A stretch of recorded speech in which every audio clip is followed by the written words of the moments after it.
먼저 1번 문제부터 볼게요. 역시 문단에 번호를 붙이고 시작하도록 하겠습니다. 여기 보시면 보기 1번부터 보면 하공진은 거란 왕을 만나서 철수를 요청했다라는 키워드가 보이죠. 그래서 하공진이 어디 나타났냐면 여기 이 문단에 처음 나타나고 사신으로 파견이 됐고 또 찾아가서 철수를 요구한 것은 맞습니다. 그렇지만 거란 왕을 만났다는 내용은 나와 있지 않기 때문에 1번은 옳지 않고요. 2번의 경우는 석 달이 되지 않아서 함락시켰다. 압록강을 건넌 지 석 달이 되지 않았다라는 게 포인트죠. 1문단 맨 첫 번째 줄에 보면 압록강을 처음 건넜던 시기는 11월 16일입니다. 그리고 3문단 첫 번째 줄을 보면 수도가 함락된 것은 정월이죠. 정월이라는 거는 음력으로 1월을 의미하기 때문에 11월부터 음력 1월까지는 석 달이 채 되지 않은 기간이 맞습니다. 그래서 2번이 정답이고요. 만약에 정월이라는 용어가 무엇을 의미하는지를 모르셨다면 그냥 1번, 3번, 4번, 5번을 X표 치고 다시 돌아오셔도 되니까 너무 정월이라는 용어를 모른다고 해서 막힌다거나 당황하지 않으셨으면 좋겠어요. 3번은 하공진과 고영기가 볼모로 끌려갔을 때 협력을 했는지를 물어보고 있는데 하공진과 고영기는 여기 거란의 사신으로 파견될 때 함께 나온 인물이고요. 거란으로 끌려갔던 하공진 이야기가 나오긴 하지만 이때 고영기가 같이 있었는지는 알 수 없습니다. 아마도 같이 없었을 확률이 훨씬 크겠죠? 4번은 통주성 근처에서 패했을 때 주력군이 남쪽으로 후퇴하였는지 여부인데요. 여기 남쪽으로 후퇴하였다라는 것은 주어가 현종입니다. 그래서 우리는 주력군이 어떻게 됐는지는 알 수 없습니다. 그러니까 이것처럼 알 수 없는 사실을 마치 되게 현종이 후퇴했으니까 당연히 주력군도 후퇴했다라는 것처럼 포장을 해놓은 보기들은 주의하셔야 합니다. 하나하나 부분적으로 판단을 하시는 게 가장 좋습니다. 5번에서 하공진이 모욕하는 말을 했고 고문을 당한 후 처형이 되었는지 여부인데요.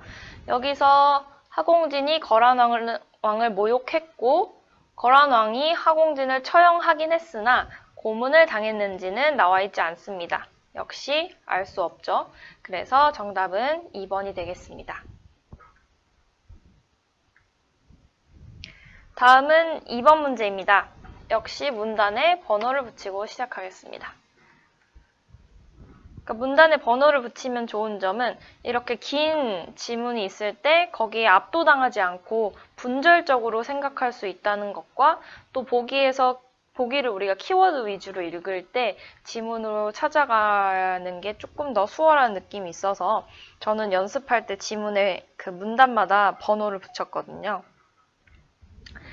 그러면 1번 보기부터 시작하겠습니다. 17세기에서 고추를 사용한 김치가 출현하였다, 처음 등장하였다 라는 말인데요. 여기서 고추가 나오는 문단은 3문단이었고 17세기 말부터 비로소 김치에 쓰이게 되었다니까 1번은 정답입니다. 2번은 고추가 만들어내는 효소가 열이 나게 한다 라는 키워드가 있는데요. 그 효소 이야기는 여기 효소를 만들어낸다 라는 거는 팩트가 맞습니다. 그런데 또 라는 접속사가 있고요. 뒤에 열이 나게 함으로써 라는 내용도 나오긴 하지만 이 효소가 열을 낸다 라는 표현이 아니라 또 라는 접속사로 이어진 다른 내용이기 때문에 2번은 정답이 될 수 없습니다. 3번은 농산물 교역 덕분에 고추가 들어왔냐라는 질문인데요. 여기 중미 및 멕시코가 나오는 거는 고추의 원산지를 소개할 때입니다. 그런데 우리가 원산지가 여기라고 해서 이들과 교역이 있었느냐는 알 수 없죠. 오히려 누가 중국에서 고추를 가져다가 우리한테 교역을 했을 수도 있고요. 그러니까 그거는 알 수 없는 내용이라고 할 수 있겠습니다. 4번은 후추, 천초, 향신료를 16세기 이전에 사용하였는지 여부입니다. 후추, 천초 같은 애들은 여기 산문단에서 등장을 하죠. 근데 여기서는 조선 전기까지의 주요 향신료라는 이름으로 얘네를 소개하고 있지, 뭐 그 전까지 김치에 사용된 향신료라고 소개하고 있지 않기 때문에 김치와 관련돼 있는지 여부는 알 수 없습니다. 5번은 그 제조 과정이 이것과 같았다라고 되어 있죠. 이 내용은 비슷했던 김치라는 이 문단의 내용과 유사합니다. 그런데 우리가 그 유사하다는 게 뭐 모양이나 식감이 유사하다는 거일 수도 있고요. 그러니까 지문에서는 제조 과정이라는 말이 언급되지 않았기 때문에 5번 역시 틀린 답이라고 할 수 있습니다. 그러니까 언급되지 않았는데 마치 같았다, 비슷했다라는 걸로 이거를 정답 처리해버리시면 안 된다는 거죠. 이렇게 부분적으로 나눠서 한 부분이라도 틀리면 바로 X 표시를 할 수 있는 그런 꼼꼼함을 가지셔야 합니다.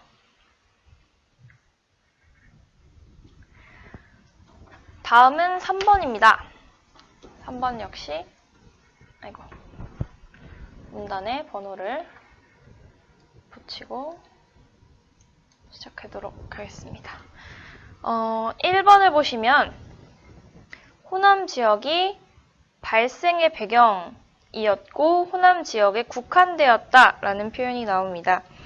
호남 지역의 특징, 호남 지역의 무속적 특징은 판소리 발생을 자극했다. 맞습니다. 판소리의 발생이 이 무속적 특징과 연관되어 있는 것 맞고요. 그런데 과연 호남 지역에 국한이 되었냐? 그건 아니죠. 1문단을 보시면 판소리들은 당시 전국으로 확산되었다니까 뒷부분이 아니네요. 그러니까 이것처럼 보기가 만약에 쉼표로 되어 있고 여러 가지 내용이 들어가 있다면 끊어 읽기를 하시는 것을 추천드립니다. 두 번째는 여자 무당의 소득이 더 높았다라고 되어 있죠. 이 소득 이야기는 여기 굿을 해주는 굿값의 분배가 여성 중심이었고 남자 무당의 몫은 훨씬 적었다라고 되어 있죠. 호남 지역의 이야기입니다. 역시 호남 지역이 맞고 이 내용들이 다 맞기 때문에 2번이 정답입니다. 3번은 표준화하는 과정에서 명창을 배출하였다 라고 되어 있는데요. 여기 보시면 표준화 내용이 나오는 것은 4번에 원래는 정기적인 마을 굿을 했었는데 이 굿들이 점차 사라지면서 사라지고 또 한편으로 이런 상업이 발달하면서 이제 무당 출신 남자들이 소리꾼이라는 직업을 채택하게 되었는데요. 사실은 이 형식을 표준화했다라는 것부터가 좀 틀린 것 같아요. 마을굿이 사라지는 거지 그게 표준화되는 게 아니기 때문에 그래서 3번은 틀린 보기가 되겠습니다.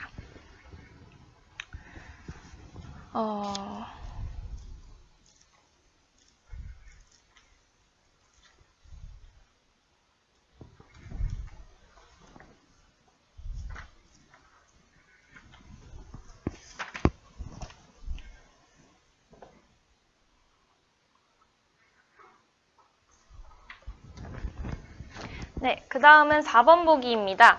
후기의 상업 발달은 여자 무당의 쇠퇴와 남자 무당의 성장을 가져왔다고 되어 있는데 이 부분이죠. 상행위가 발달해서 그 결과가 뭐냐면 남자 무당들이 무당을 떨쳐버리고 소리꾼이 되는 내용입니다. 그래서 여자 무당의 쇠퇴는 맞을 수 있지만 뭐 남자 무당의 성장이 아니라 남자 소리꾼의 성장이 되겠죠. 엄연히 다른 거이기 때문에 무당의 성장이 맞지 않냐라는 착각을 하지 않으시도록 주의하시기 바랍니다. 그러니까 이게 뭔가 1번부터 5번까지의 보기들이 일부만 봤을 때는 굉장히 맞아 보이는 것들이 많아요. 그래서 실수를 하실 위험이 굉장히 높은데 그래서 저는 보기 5개를 전부 다 꼼꼼하게 판단을 하고 넘어가시는 것을 추천드립니다. 그러니까 이게 정답률을 높이는 게 사실은 초반에 굉장히 중요하거든요. 그래서 시간 처음에 신경 쓰지 마시고 정답률 위주로 봐주시면 좋을 것 같습니다. 5번을 보시면 판소리가 시작되어서 이런 결과가 나타났다라고 되어 있는데요. 서사가무라는 거는 여기 이 문단에 판소리는 이런 것을 빌려다가 이렇게 시작되었다라고 되어 있는데 이게 과연 서사가무의 다향화를 불러왔는지 그리고 무속의 상업화도 역시 아니죠. 그래서 5번은 정답이 아닙니다. 네, 다음은 4번 문제입니다. 4번 문제도 세 문단으로 구성이 되어 있죠. 그래서 키워드 위주로 역시 읽어보도록 하겠습니다. 1번 냉동 보존술 안착하지 못한 원인은 높은 비용 때문이다. 냉동 보존술이 안착하지 못했다라는 내용은 여기 나오죠. 1문단에 안착하지 못했으며 라고는 나오지만 그 원인에 대해서는 언급하지 않았네요. 2번 유리 질화를 이용한 냉동 보존술은 커넥톤 보존을 위한 것이다 라고 되어 있는데 유리 질화라는 것이 나오는 것은 이 부분인데요. 이 중에서도 유리 질화를 왜 하느냐라는 거는 위해라는 단어를 통해서 그 목적을 우리가 알 수 있겠죠. 그 앞을 보시면 시신 조직의 미시적 구조가 손상되는 것을 줄이기 위해라는 것입니다. 그래서 커넥톤 보존은 유리 질화의 목적이 아니고요. 오히려 커넥톤 보존이라는 거는 여기 3문단에서부터 나옵니다. 그래서 문단을 나누는 게 중요한 이유는 문단이 달라지면 사실 내용의 연속성이 끊어지는 경우가 대부분이에요.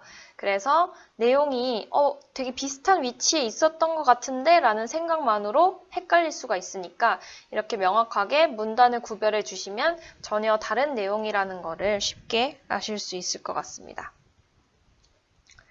3번 저속 냉동 보존술은 손상시키지 않는다. 저속 냉동 보존술이 나온 것은 이 문단의 첫 번째 부분이죠.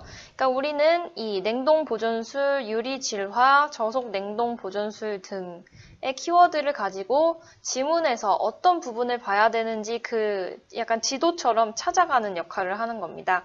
그리고 그 해당 문단에서 나머지 내용들이 맞는지를 보시면 돼요. 그러니까 여기도 주로 이런 것들을 냉각시킬 때 사용이 되긴 합니다. 그러나가 중요하죠. 치명적이진 않더라도 여전히 손상이 되기 때문에 틀린 말이 되겠습니다. 그러니까 저는 항상 이 그러나라든지 뭘 위해 아니면 반면에 라든지 또한도 중요할 때는 그러니까 세모 표시를 칩니다. 접속사에. 그러면 뭔가 내용의 전환이 눈에 잘 띄기도 하고요. 그리고 접속사 뒤에 나오는 내용들이 꽤 중요한 것들이 많더라고요. 한 가지 팁이었습니다. 4번을 보면 A에 따르면 이미 정상 상태가 아니다. 그래서 AA의 내용이 나오는 문단은 3문단이었고요. 그리고 알코어 재단 이야기는 마지막에 나오는데 시신의 두뇌는 이런 상태에 있기 때문에 심하게 손상된 상태, 즉 정상이 아닌 상태일 것이다 라는 4번이 정답이 되겠습니다. 5번을 보시면 역시 A의 의견에 대해서 언급을 하고 있고 이 방식과 이 방식이 차이가 없다라는 의견을 제시했는지를 찾아야 합니다. 근데 우리는 이 첫 번째에서 유리 질화의 회의적인 입장이다 라는 사실만 알 수 있을 뿐이지 저속 냉동 보존술에 대해서는 A가 언급하지 않았습니다. 그러니까 뭔가 뭉뚱그려서 판단하시지 마시고 이렇게 하나하나 끊어 읽기를 통해서 맞는 부분과 틀린 부분을 그렇게 구별하시는 게 가장 중요합니다.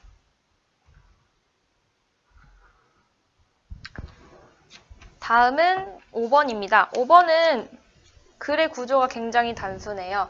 그래서 극단적 도덕주의, 온건한 도덕주의, 자율성주의가 각각의 문단을 차지하고 있고요. 여기는 모든 예술작품을 대상으로 보고 일부 예술작품을 대상으로 보고 어떠한 예술작품도 대상이 아니라고 보는 아주 간단한 입장이었습니다. 그래서 기억을 보면 자율성주의에 따르면 범주착오를 범할 것이다. 자율성주의에서 범주착오란 예술 작품을 도덕적으로 판단하는 거죠. 근데 극단적인 거는 모든 작품을 판단하고 온건주의는 일부라도 판단을 하기 때문에 자율성주의 입장에서는 모두 범주착오. 그 개수에 상관없이 어쨌든 도덕적 판단의 기준, 대상으로 보니까요, 예술 작품을. 니은을 보시면 극단적 도덕주의는 이렇게 생각한다. 그러나 자율성주의는 그렇지 않다. 근데 이 내용을 살펴보시면 극단적 도덕주의는 예술 작품이 도덕적 가치 판단의 대상이 된다라는 것일 뿐이지 모든 도덕적 가치가 구현된다라는 표현은 전혀 언급하지 않았습니다. 디귿을 보시면 온건에서 판단의 대상이 되면 모두 극단에서도 대상이 될 것이다.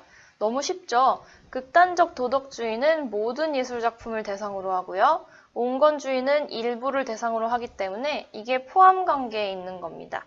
그래서 당연히 디귿도 맞는 선지가 되어서 정답은 3번이 되겠습니다. 그러니까 이렇게 자율성주의, 극단적 도덕주의, 온건주의 이런 식으로 어느 문단을 내가 찾아가야 할지를 파악하시는 게 중요합니다. 그 파악하는 속도와 찾아가는 속도 이런 것들에서 사실 시간이 단축되는 거거든요.